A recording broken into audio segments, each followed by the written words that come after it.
Assalamualaikum warahmatullahi wabarakatuh. Pada kesempatan ini akan saya sampaikan materi gladi manajemen pengawasan kinerja kepala desa dalam pengelolaan keuangan desa.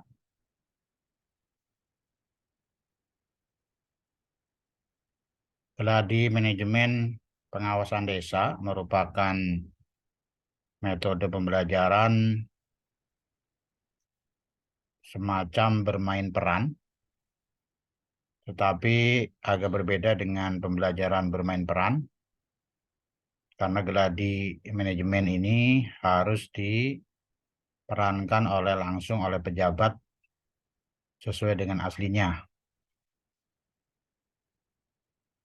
Jadi agak berbeda dengan bermain peran. Nah, untuk mengawali gladi manajemen pengawasan desa, perlu penentuan pemeran gladi, yaitu pertama adalah kepala desa, kemudian ketua BPD, wakil ketua BPD, kemudian sekretaris BPD, kemudian anggota BPD 6 orang dengan simulasi untuk desa yang BPD-nya berjumlah 9 orang, di mana 3 unsur pimpinan dan 6 anggota. Nah, kemudian staf sekretariat BPD 2 orang, kemudian undangan lainnya, yaitu undangan lainnya ini adalah para pihak yang berkaitan dengan pengelolaan anggaran pendapatan belanja desa. Kemudian tahapan pengawasan atas kinerja kepala desa dalam pengelolaan keuangan desa oleh BPD. Yang pertama adalah diawali dengan rapat persiapan, kemudian rapat paripurna 1. Maknanya rapat paripurna 1 yaitu karena BPD bersifat kolektif kolegial, sehingga untuk menuju tahap ketiga yaitu pelaksanaan pengawasan dan penyusunan laporan yang dilakukan oleh tim pengawas, maka harus disepakati dulu oleh lembaga BPD melalui rapat paripurna 1. Nah, kemudian yang keempat adalah paripurna 2. Paripurna 2 ini adalah untuk menyampaikan rapat penyampaian laporan dari tim pengawas kepada BPD. Nah, selanjutnya tahapan pengawasan kinerja kepala desa dalam pengelolaan desa oleh BPD. Di tahap perencanaan pengawasan, yaitu dilakukan rapat persiapan dan rapat paripurna 1.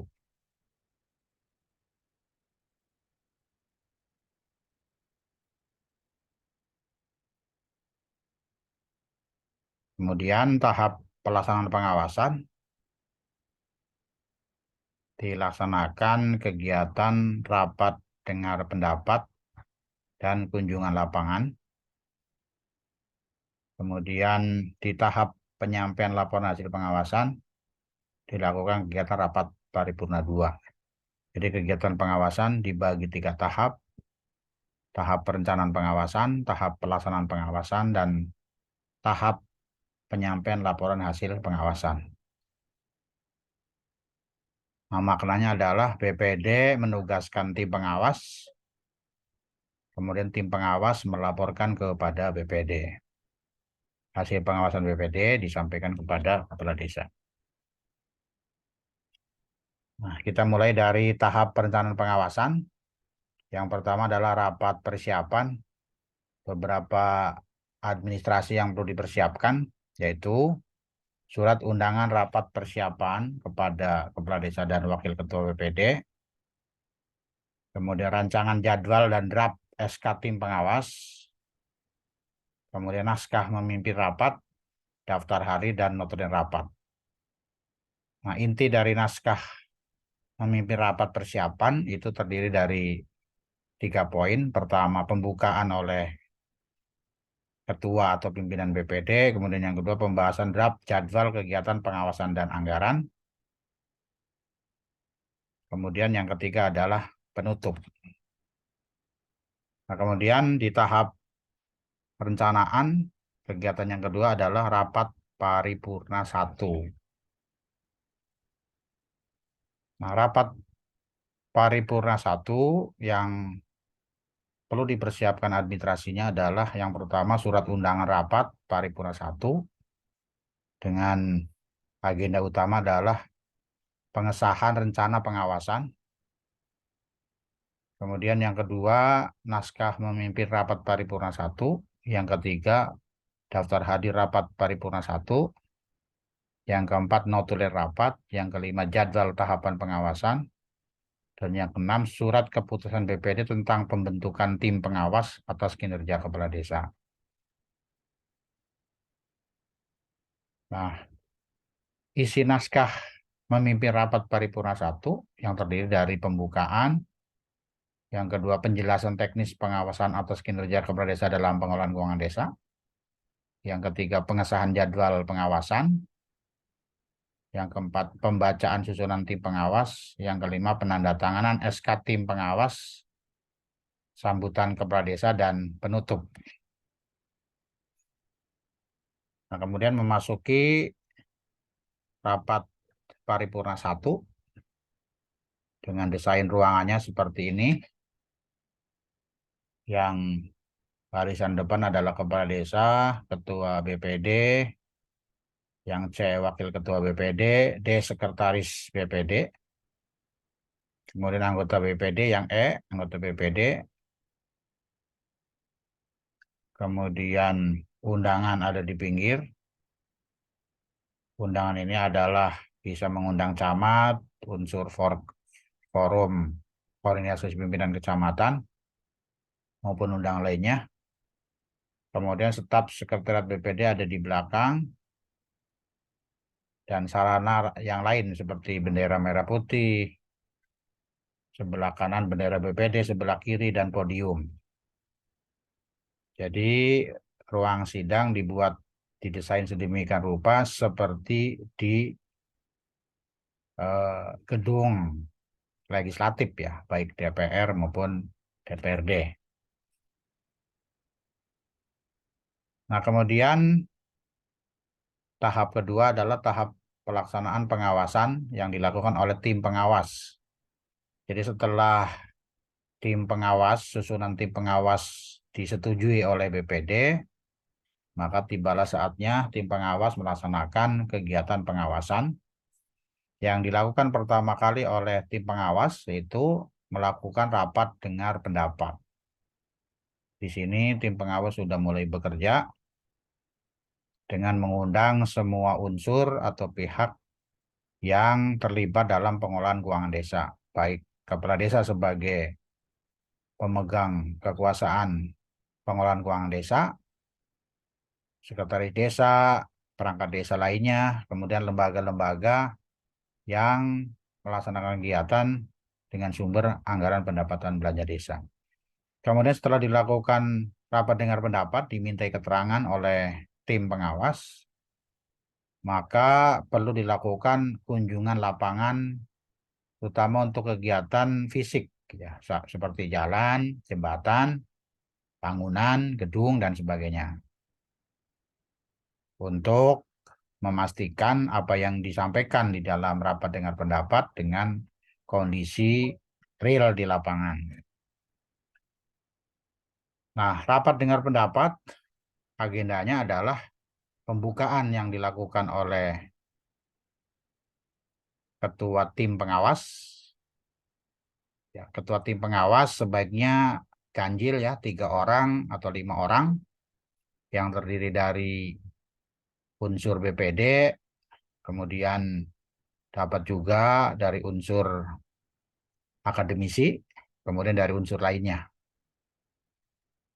Nah, diharapkan tim pengawas ini adalah ditunjuk dari orang-orang yang secara kompetensi mampu melaksanakan pengawasan keuangan desa. Nah, oleh karena itu tim pengawas seharusnya dilakukan pelatihan terlebih dahulu.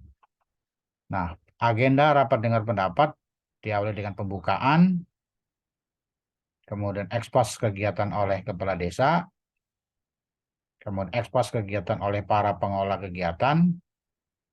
Para pengolah kegiatan ini terdiri dari kegiatan belanja pegawai dan operasional pemerintahan desa. Ini oleh para perangkat desa, terutama oleh Kasubag Umum ya, yang melaksanakan kegiatan belanja pegawai dan belanja-belanja operasional desa. Kemudian juga oleh Sekretariat BPD ya, yang melaksanakan kegiatan operasional penunjang kegiatan BPD. Kemudian juga oleh tim pelaksana kegiatan fisik ya. Kemudian oleh lembaga-lembaga kemasyarakatan desa seperti tim penggerak PKK, kemudian Karang Taruna, badan usaha milik desa, lembaga pemberdayaan masyarakat desa dan sebagainya, yaitu lembaga yang melaksanakan kegiatan bersumber dari anggaran pendapatan belanja desa. Nah, kemudian untuk mendalami apa yang disampaikan oleh para pengelola kegiatan, maka dilakukan tanya jawab oleh tim pengawas. Nah, kemudian setelah itu acara dengar pendapat ditutup. Selanjutnya dilanjutkan dengan kunjungan lapangan. Nah, kemudian yang ketiga, yang terakhir adalah tahapan penyampaian laporan hasil pengawasan yang dilakukan dalam rapat paripurna 2 yang intinya adalah penyampaian laporan hasil pengawasan. Jadi setelah tim pengawas ditugaskan oleh BPD secara kolektif kolegial, kemudian tim pengawas melaksanakan kegiatan pengawasan, maka tibalah saatnya tim pengawas setelah melaksanakan kegiatan pengawasan melaporkan kembali kepada BPD dalam acara rapat paripurna 2. Administrasi yang perlu dipersiapkan dalam rapat paripurna 2, 1, surat undangan rapat paripurna 2, kemudian yang kedua, naskah memimpin rapat paripurna 2, yang ketiga, daftar hadir rapat paripurna 2, yang keempat, notulen rapat, yang kelima, laporan hasil pengawasan kinerja kepala desa yang akan disampaikan kepada kepala desa, kemudian kepada camat, dan kepada Inspektorat Daerah Kabupaten Lebak sesuai dengan Peraturan Menteri Dalam Negeri Nomor 73 Tahun 2020 dan Surat Edaran Bupati yang mengatakan bahwa di dalam Surat Edaran Bupati pengawasan dilakukan setiap semester. Nah, naskah memimpin rapat paripurna 2 yang dilakukan oleh pimpinan BPD, baik ketua maupun wakil ketua. Yang pertama adalah pembukaan, kemudian yang kedua penyampaian laporan hasil pengawasan oleh ketua tim pengawas, kemudian tanggapan kepala desa secara umum, kepala desa menyampaikan tanggapannya, kemudian yang keempat penutup. Nah, itu beberapa poin di dalam Gladi Manajemen Pengawasan Desa. Terima kasih. Assalamualaikum warahmatullahi wabarakatuh.